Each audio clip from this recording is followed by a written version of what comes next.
Sa lumang pelikula, siya ang bida ng sigang may tikas. Pag pumasok sa eksena, lahat napapaatras. Mukha laging galit, tapang ay rumaragasa. Pero pag ngumiti, nahala, lahat natutuwa.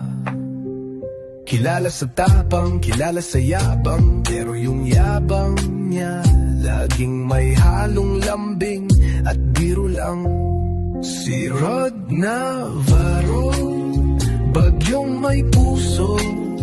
Pag umastang siga, hangin parang buhawi. Grabe to, pero sa likod ng kamera, ibang-iba ang kwento. Mabuting ama, mabuting tao, tunay na idolo. Kung umariba sa dialogue, parang kulog na malakas. Pero ang punchline niya, lagi ring nagwawakas.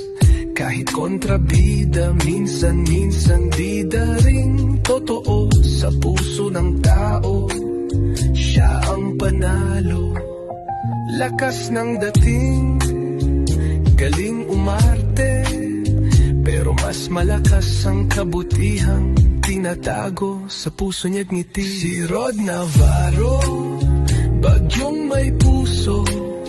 Pag umeksena, hangin parang bagyo, pero nakakatawa ito. Sa tunay na buhay, napakabuting tao.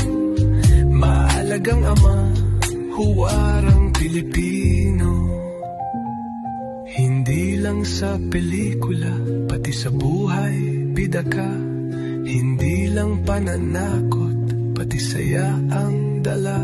Kung ang yabang ay hangin, sa'yo ay may direksyon. Humahampas, pero may halong pagmamahal, at komedya ang tonelasyon. Rod Navarro, bagyong may puso. Ikaw ang sigang hindi nakakakaba, kundi nakakatawa. Totoo, sa real man o real life, ikaw ay respeto. Sikat na artista, pero higit sa lahat, mabuting tao.